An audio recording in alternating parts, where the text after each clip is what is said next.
Let me dive a little more into this Cavs offseason and what to do with the team, the rebuild, and the number 3 pick, all right? Because it's just too much. It's just too much stupid narratives, like too many stupid narratives going around, all right? And this is how I look at it. When Kobe Altman started this rebuild, when he drafted Sexton, right? And we got to remember why he drafted Sexton. And I just can't think of the life of me why people keep saying Sexton gonna get traded. Like, why do people try to turn people into a problem when they never was one? I mean, ideally, when you draft a guy, you want him to work hard on his game, get better every year, and be a key contributor to winning or impactful on winning.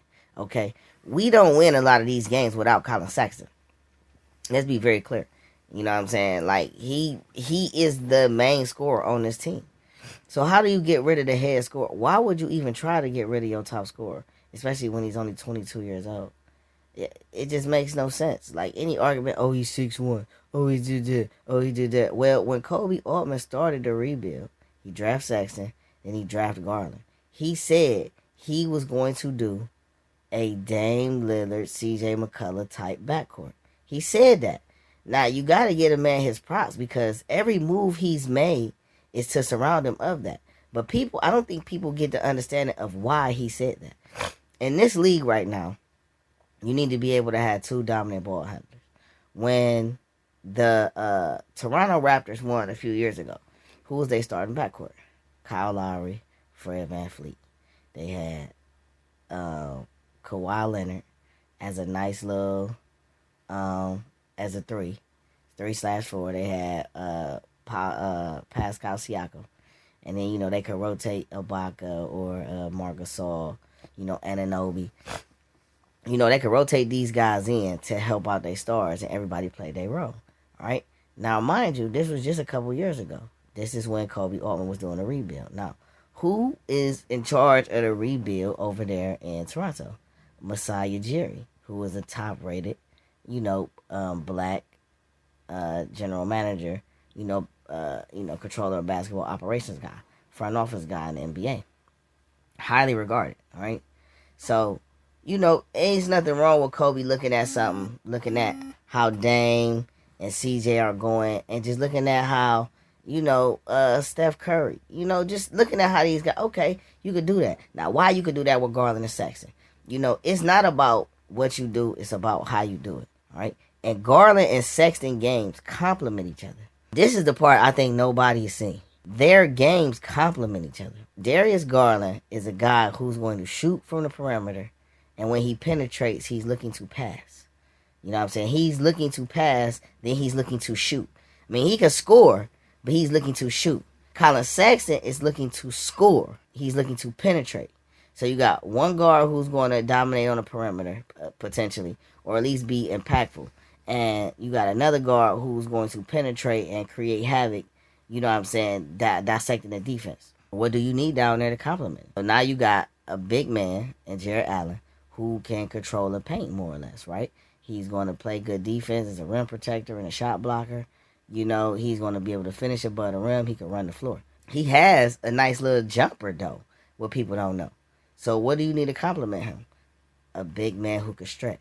Now, this is where the frustration with Kevin Love comes in even more. Because Kevin Love, for what he does, he's going to give up something on the defensive end. But if he come and actually play, he's still going to give you 30. He still give you at least 20, 25. So you put his 20, 25 with Sexton's 20, 25. And then you add in Garland. You should be able to score like almost 100 points a game. But Kevin Love has been how he's been and acted like he's acted. So the game, guys, is nice. All right. Evan Mobley is picked. I don't know why people keep saying he going to Houston or he's going to Detroit when Houston just gave Christian Wood all that money. So why would they give Evan Mobley that money? That don't really make a lot of sense. All right, especially when they don't really have a backcourt. I think John Wall is a free agent even. And then Detroit, Jalen Green is going to Detroit. This is just, I don't even need to, Jalen Green is going to Detroit. All right. Kay Cunningham going to go to Houston. Evan Mobley going to come to Cleveland. All right. And this is what the Cavs needed to happen. This is what they need. All right. Because the way Garland and Sexton can create havoc from the perimeter, you know what I'm saying, just from the backcourt position. Yeah, they're going to give up something on defense, but it's not like they're atrocious on defense. They're just small. So if they can play the lanes and just stay in front of guys enough, that's cool because you got 2 7-footers that you can put on either side of the rim, and that allows Isaac Okoro to play a little more loose when guarding, the best defender. You know what I'm saying? So now you just got your 2 little guys checking, and it might be a size mismatch depending, but because you got 2 7-footers potentially that'll be able to control the paint for you, that's going to help you out a lot. Then you're going to be able to come off the bench with Harkenstein and Nance and Torian Prince with Chetty. Man, I don't think a lot of those guys are coming back next year. I like Torian Prince, and I think Torian Prince can be an impactful player on the championship team. I think Torian Prince, when he renegotiates his contract, because he still has 1 more year left, I think Torian Prince will not be trying to ask for crazy amount of money. He's going to be looking to be impactful on a team that's going to be something because he's still young. I think Torian Prince like 27 or something, kind of in his prime more or less. He's still young. He might even be 26 because he came in the league young. You know what I'm saying? He might even be 24. Hold on, let's check this out. 27. Okay, so I was like the first time. So he like 27. Chetty Osman is 26. And I like Chetty for the most part. So my whole thing is, until Dan Gilbert buys out Kevin Love, he really is making Kobe Altman really harder than it has to be. His refusal to buy out Kevin Love, him forcing him to give Love that big ass contract in the first place. His I don't like Dan Gilbert as the owner of the Cavs because I don't think he cares about the Cavs. It's just another money project to him. And it's aggravating for the fans who love that team and want to see that team, be consistently great and not great because of one player. You know what I'm saying? Like, for our team, like, where's the team pride and team legacy from ownership? Like, that's just so aggravating and so insulting. You want to do all this other, but you don't want to make sure the team good. But that's another story. But Kobe Altman, he deserved a lot of credit because he done had to put up with this, and he done still found a way to put together a pretty decent squad. Because I think, like I say, Evan Mobley, and even if Evan Mobley goes, but it's hard for me to see Evan Mobley going first. Why? Detroit needs a dominant wing player. They need a player to build around. They have the number 1 pick, all right? You can get Cade Cunningham, but Cade Cunningham he all skill for the most part. He athletic, but he ain't as athletic as the other 2 or 3 guys. But he has real skills already patented. So, for him being a young player, I just feel like he's already superstar ready. Whatever team gets him is looking to start winning right now.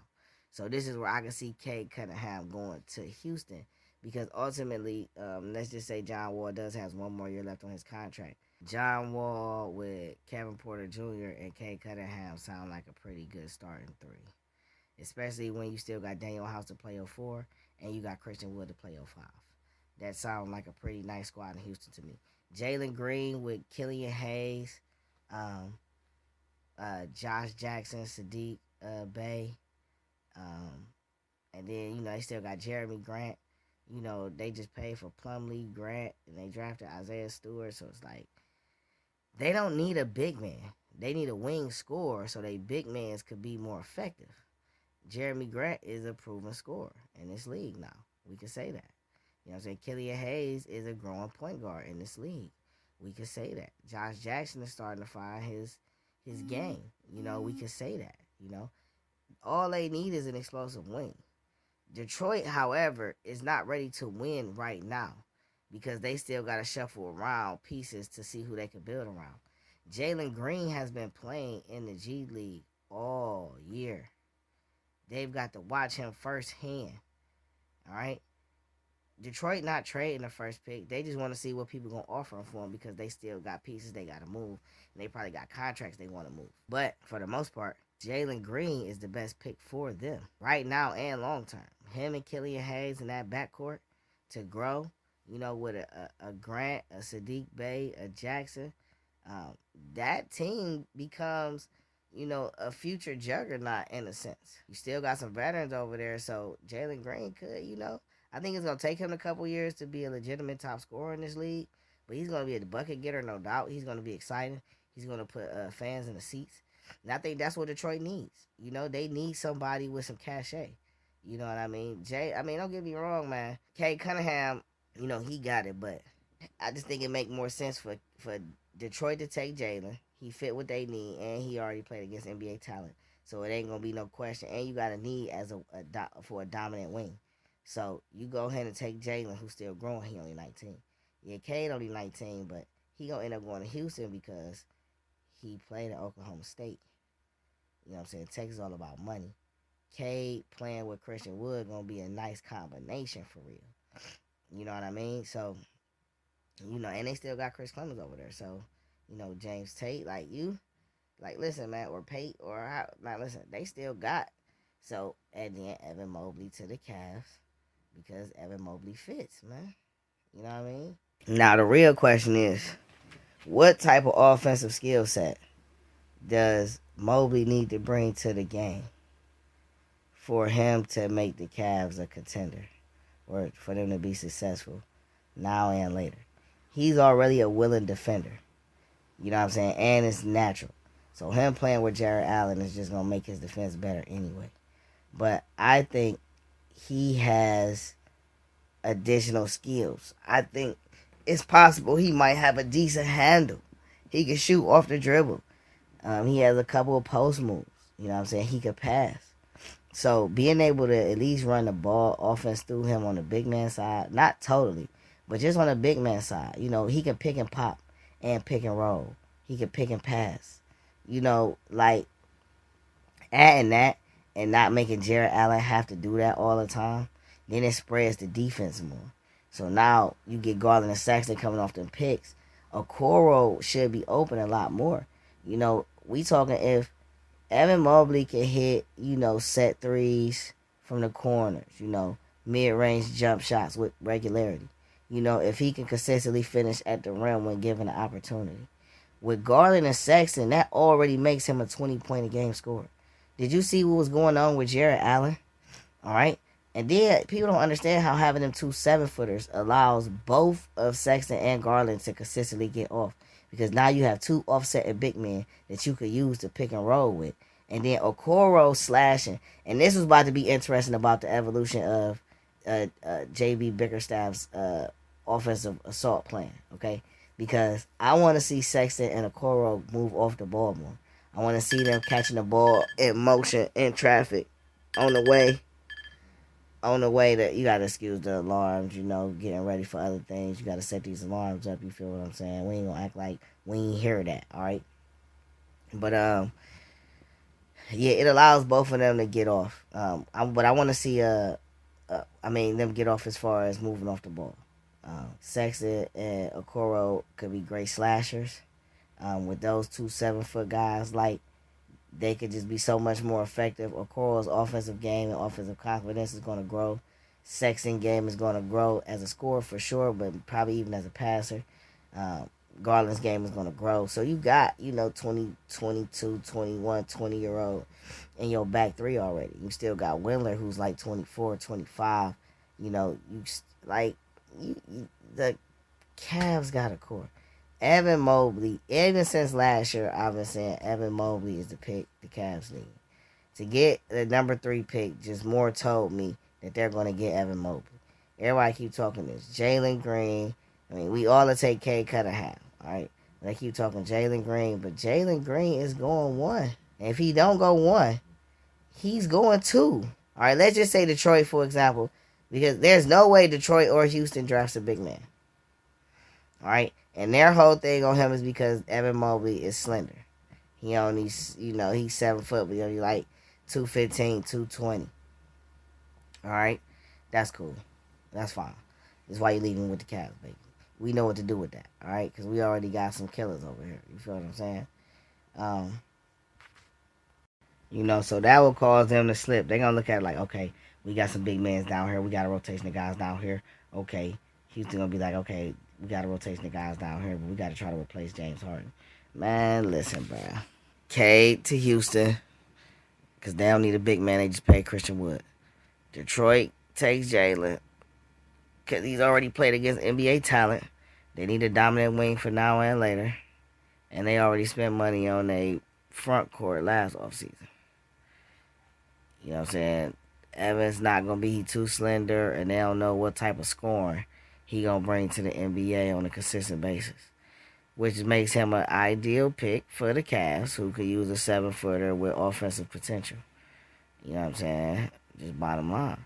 Man, more or less that completes the rebuild, because you can let these players grow. It's just all about keeping them. And then right now, because Mobley going to be on a 4-year deal, Sexton still got, Mobley going to be on a 4 or 5-year deal as a top pick. Excuse my alarm again. Let me see. You will have Garland for at least another 3 years. Right? Or for another 2 years for sure. No, it's 3. All right? And then you got Sexton for another 2 years. You got to resign Allen. You got Okoro for another 4 years. And then you add Mobley, and you'll have him for 5. So then you still got Windler, who probably still got 1 more year left on his deal. But he's still young. Ideally, what has all the other teams done that's winning right now? They've stacked their young core, and they've let them grow, and they've just put pieces around them. Right now, the Cavs already got some proven pieces around them.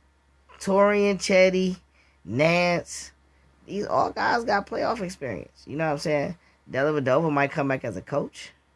But even still, think about the money coming off the books. Love gonna get bought out. He coming off the books. Damian Johnson contract come off the books. You know what I mean? Matthew Dellavedova contract come off the books. Chetty in the last year of his deal. Torian Prince in the last year of his deal. You know what I mean? I think Nance got 2 more years on his deal. Harkenstein the last year of his deal. From what they inherited from Denver. So, the Cavs going to have that young core. And then next offseason, they're going to be equipped with a lot of cap room, because guys going to be coming off the books. So, ideally, you want to have a young core and some guys with winning potential when you want to try to entice a free agent to come over here to your team. All right? Eventually, Dan Gilbert could only fuck up and try to throw salt in the game for so long. You feel me? Kobe has been doing what he can with what he has. And I think he's hit solid picks. You know why? Because he already knew he had to go through shit. So letting Garland get fully healthy for letting him return wasn't such a bad thing. Letting Love preserve himself and still get all the way healthy ain't such a bad thing. You know what I'm saying? Because Love won't go over here with these Olympic guys, and he going to get in shape. And then next year, Love going to come back and want to be Raw. You feel me? But that's cool, because if Love want to be wrong, we still got Mobley. That still just adds more to your team. So if the listen, man, Mobley is the best pick regardless, because you need something to transition from Love when you get rid of him, or even if he comes back and plays stellar this year, you still got a young Mobley that you can rotate in, and that's going to, eventually be the catalyst for this team. Having both of them and making a playoff run early is still nice. Right, but the Cavs need a taller backup guards. And after they, draft Mobley. Now, let's entertain, before I do that, let's entertain other draft scenarios. Let's say, for instance, Detroit takes Evan Mobley 1. All right, let's just say he came to the workout, they fell in love, they're going to trade him. All right, so at that point, Detroit is going to be trying to trade for a wing player, or they may feel like they got the guy on the roster already. All right, but they're going to need a 2 guard at some point, because that's what Detroit is missing. But they got some pieces they could trade and probably wheel and deal and make a move, They could trade a future pick, a few players, fuck around and get D'Angelo Russell or something. And then, you put him with Evan Mobley and Jeremy Grant and all that. And I'm just saying, I'm not saying that's possible. I'm just throwing, a skill set in there to just for the sake of the argument. All right. So that's a possibility. All right. So then that would leave Houston between Cade Cunningham and Jalen Green. Now, in my opinion, even though Cade Cunningham is the consistent number one, I think he's gonna get that Trae Young treatment, man. You know what I'm saying? And I think people are going to, I think if anybody is to slip out of all these players, I think it's Cade. He is the most likely to slip to the Cavs at 3 because I don't see Houston passing up Jalen Green. Once again, I gotta reiterate this: Jalen Green played for the G League, which means all these scouts and all these teams have had a chance to watch him all season. They have established coaches and NBA guys who's at the G League all the time that can tell them about who this guy is, his work ethic, his impact on his team, his impact on winning, how he plays with other stars. He arguably played with several draft picks. A couple of them going to go in the top 10. And he was still a star of stars. So I don't see him making it past 1 or 2. Because believe me when I tell you, the NBA is a business. And they're going to want to promote their G League more than they're going to want to promote college. Especially now they're enticing people from the G League. Listen, you could go to the G League, come out and be the number 1 pick. That's the real message. That's what they really want to see. Man, you can come out of college and still be a top pick. But you can go to the G League and be a number 1 pick. But like I say, for the sake of argument, let's say Evan Mobley goes 1. And now it's up to Houston to take Jalen Green and Cade Cunningham. Then Jalen Green, I still feel like it's going to go 2. All right? Jalen Green goes 2. You put Jalen Green with Kevin Porter Jr. because Kevin Porter Jr. is really viewed as a point guard. So now you got a backcourt of a future. John Wall is expendable. Houston still, I believe he got a future first-round pick from Washington or something. So Houston has a chance. I mean, they got Christian Wood. You put Jalen Green with KCP, Kenyon Martin Jr., you know what I'm saying, Daniel House. Like, you got a nice little team. And then Cade Cunningham will come to Cleveland. Now, ideally, I would want Cade Cunningham to come to Cleveland because I feel like you bring Cade Cunningham to Cleveland, right? Which to me is like, would be the steal of the draft. All right? Cade Cunningham to Cleveland will ultimately be the steal of the draft. Okay? Why? Because Cleveland contending right now. You can do a number of things with this lineup, right? I think if they draft Cade Cunningham, I think Sexton would more agree to come off the bench. If anybody is to get drafted for him, it would be Cade Cunningham. Just because of what Cade Cunningham is going to bring and how he's going to help Sexton grow his game. You know what I'm saying? Cade Cunningham didn't play with nobody in college. So to be able to play with guys that can fill it up, where he don't have to be the designated passer, or he don't have to be the only proven scorer, that's going to be ideal for him. Then to be able to put him at the point guard and let him go crazy in certain sets, you can bring in, a Prince, a Hargenstein, a Nance, a Windler, guys like that. Like, he ultimately gives you another facilitator on the floor. But he's also 6'8", 6'7", 6'8", with a 7-foot wingspan. He's already like 220. He's still like 19, so it's not to think that he could get Jason Tatum-ish, 6'8", 6'9", lanky. That's not out of the realm. So him playing the 4 in Cleveland really is ideal for Cleveland because now you got a proven scorer who can play the wing. Allen can legitimately play in the paint, not by himself, but, Garland, Sexton, and Cade gonna draw a lot of attention. Now Coral is open more, Now they really don't need to change nothing. And you can get, you would just need, maybe another shooter, proven shooter. Unless Love come back and do his thing. That's still a possibility. Love could still come back and perform well after being at the Olympics and being out a couple years. It is possible. I mean, not highly likely, but it's definitely possible. You know what I'm saying? And he would be a shooter. And then because I'm saying that in the beginning as if Love, but let's just say Love comes back in shape and he's ready to play majority of the season. And you got Cade Cunningham. I think Sexton will be comfortable coming off the bench because you can run Cade at the 2 or the 3 with a core role with Garland. You can bring Sexton off the bench with Chetty. Him and Chetty really got good chemistry together. With Torian. All that's ideal. And then you would tell, listen, you still growing your game, but right now, if we want to be a winning team, we got to let you do what you do coming off the bench and let these guys grow like this. You feel me? At least until we get rid of Love. And I think Sexton will be cool with that. Not because it feel like it's diminishing, because Sexton's still going to get buku playing time. And when he come in, you feel me, his game still going to grow. Man, Sexton going to be cool with fucking 17 million, 18 million a year, bro. That nigga right now getting like 3. A $15 million jump it's not something somebody's just going to turn down. Especially when you still growing and getting better. You know what I'm saying? That's the same thing for Jared Allen. You know what I'm saying? He has no reason to want to get all that money right now when he still got game to grow and he can get more for growing his game. So, but they get Cade Cunningham. Cunningham goes to the 2, which probably he going to go to the 2. Sexton going to come off the bench. I don't think Sexton's going to gripe about that because Sexton is going to be the only guard off the bench, which means he's still going to get a lot of playing time. And Sexton could be the first person in history to lead the league in scoring off the bench. That's possible. You feel what I'm saying? Like, hear what I'm saying.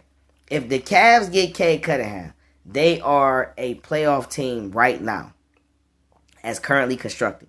Everybody gonna say, oh, whatever. But Cade took a nothing team to March Madness. All right? Now you gonna give him some players who could ball. All these players that he's gonna play with all handle their business when they was in college. You know what I'm saying? All these players were impactful. Hell yeah, he gonna like playing with these guys. And he gonna get to play loose and free. And Cade is a scorer. He's a proven scorer. So he gonna come in getting buckets. How much could Cade average in his first year playing with the Cavs? He can average 25 to 27 points a game off the top. I wouldn't be shocked if he did that. At least 23. Oh, that's a lot, man. Cade can score, bro. And being that he don't have to be the ball handler over here, man, listen. You can get something going. All right? You would just probably have to get, like I say, another backup point guard, a facilitator, which I think the Cavs just need anyway. And then, you still got stretch fours. Dean Wade's still there. You know what I'm saying? So you still could do some things, some interchangeable parts. But ultimately, if they draft Cade Cunningham, then they a playoff team right now. They would just need a backup point guard, preferably a veteran with some height that'll come rotate in between a small guards and give them some defensive presence. And they will be cool. All right. Now, let's just say, for instance, Evan goes 1 and Cade goes 2, which I think Cade going 2 is highly most likely because, just because of the type of impact he going to have on that region. With Houston playing at Oklahoma State, I think he got from that region as well already. So I just think, ticket sale-wise, skill set-wise, his matchup with his pair-up with Christian Wood and Kevin Porter Jr. with Kenyon Martin Jr., I think that would give them a solid core. So let's just say, for instance, Evan goes 1, Cade goes 2, Jalen goes 3 to the Cavs. All right? So now a lot of people saying, oh, if Jalen goes 3, then Colin Sexton getting traded. Why would Colin Sexton get traded if Jalen Green goes 3? Jalen Green still has a year or 2 before he puts it all together, in my opinion. So having Jalen Green would give you insurance and flexibility. And this is what I mean by insurance and flexibility. Because even as a number 3 pick, Garland and Sexton are still top picks who are proven in this league to be impactful. So there would be no need or no real rush to have to start Jalen off top when Garland and Sexton can prove they can get you 20 a game. Jalen hasn't proved he can get you 20 a game on the NBA level, even though he's played against NBA talent. So therefore, he could actually be the guard off the bench, which probably is an ideal situation for them for real, because now he could be the guard off the bench in his first season. Then let's just say Sexton want to ask for too much. Okay. Then, or, maybe it's not working out and somebody got to go. Okay, then at that place, but you already got something in place that you've already seen work. But ideally, why? Why? Keep all three. You know what I'm saying? Why? You're not going to pay all three of these guys $100 million. All three of these guys not going to even command $100 million. On top of that, you still have to pay Sexton necessarily for 2 years. You don't have to pay Garland for 3 years. You don't have to pay Green for 5. So there will be at least 4. So there will be no reason. There will be no reason at all for you to have to make a move immediately. All right? Especially when the following offseason, all that money going to come off the books. Now you can really assess, okay, who do I pair here? Maybe those guys make the Cavs look interesting, and now next offseason, you might be able to convince whoever to come over here to the Cavs. Because you're not playing just for now, you're playing for later too. So getting Jalen Green to me doesn't necessarily mean Colin Sexton is out the door. I think getting Jalen Green just solidifies the backcourt even more and still leaves the Cavs having to find a dominant scorer in the paint or on the wings, or preferably what it looks like at the 4th position. All right. So Jalen Green, however, just going off him, he is, like I said earlier, he's a guy you essentially could build around. So once his game evolves, the Cavs will be able to see, okay, or once he get there in his first year, they'll be able to see, like, okay, we can use him and him. Now, in my opinion, Garland at the 1, with Green at the 2, Okoro at the 3, that's not a bad idea, bro. I'm not opposed to that. But you're still going to need a guard off the bench. So getting rid of Sexton is stupid when Sexton could be the whole reason that those 3 starting is worth it. Because you could bring a dog right in to fill up those minutes if any one of those cats go down for any reason. That's what you want. You need a guy who can come in and score. Jason Terry's. You know what I'm saying? Your Iguodala's, your Ginobili's. All right? This is the shit you need to be telling Colin Sexton, bruh. You can fuck around and be the MVP on a team off the bench. You could be the leading scorer of the league off the bench because your offensive game's so fire. You know what I'm saying? You're going to go against mismatches off the bench because you're doing this against starting calibers. So now you're impacting winning on a big base, on a big level. You just have to grow as a passer. And the more you grow as a passer, the more we can, and a defensive player, the more we can consider you as the starting point guard. Having Colin Sexton at the 1, well, arguably Colin at the 1 with Jalen Green at the 2 and Okoro at the 3, nigga, is way more doggish. And I like Garland, don't get me wrong, but he a facilitator. So if I'm going to bring a facilitator and a shooter somewhere, I break him off the bench. Because arguably Garland's defense is worse than Sexton's. Sexton's just not the passer that Garland is. Which and this is why I say they games complement each other so much because of this factor. So, all right. Let's bring this another way. All right. Let's say Cade Cunningham goes first. Because Detroit felt like they have a team that can win now. And like I said, Cade Cunningham is a pick that you pick if you want to win now. Not saying he's not going to be good later. But Cade Cunningham can impact winning right now on a superstar level. You know what I'm saying? Like, he has a for sure skill set that can translate to the NBA. So he could do his thing off top on some Luka type shit. You know what I'm saying? So let's just say Detroit goes with him. All right? And let's just say in Houston's mind, because Cade is going already off the board and they already got KCP and Kenyon Martin, let's just say they say, okay, let's pair our own set of skillful 7-footers together. And we'll go Evan Mobley with Christian Wood. And then we get Jalen Green, all right? I already broke down what Jalen Green means, you know what I'm saying, and what it goes and how it goes, all right? Now, again, it could go Cade Cunningham, Jalen Green, then Evan Mobley, which I think it's only 2 scenarios likely, man. Either Cade go first or Jalen go first. And I still think Jalen goes first because he he had more eyes on him. You know what I'm saying? More NBA eyes on him. You know what I'm saying? And what he does long term for the NBA by going number one. You know what I'm saying? It's a business, all right? Detroit getting a G League player that goes number one and could be impactful and successful is good for the NBA brand futurely and promotional wise. All right? Cade Cunningham going to Houston helps the NBA and the ticket sales in Houston for a fan base that just lost James Harden. That helps them. This is the NBA's idea. Evan Mobley coming to the Cavs because Evan Mobley is exactly what the Cavs need to legitimately have a small backcourt with a Okoro as the wing. You know what I'm saying? 2 7-footers, 2 6'1" guys, a 6'6" guy, and you wrote in 6'6", 6'7", 6'8", 6'9" guys, 7-foot guys. You would just need another point guard off the bench that could do something, hopefully with a little height, 6'5", 6'6", point guard or guard that could, facilitate Alonzo Ball will probably be raw with them. Lonzo Ball game still growing. He won't necessarily have to command starter right now. But the Cavs are in a good spot. I don't think having to trade KPJ didn't help. I agree. It definitely didn't help things, but at the same token,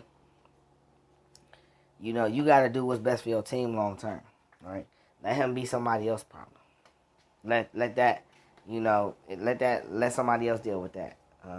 I think he could have got a little bit of better deal. I think Kobe could have got a better deal. But pulling off the Allen trade showed that he's learning from how to make his deal. He got a pretty good return on the Clarkson trade.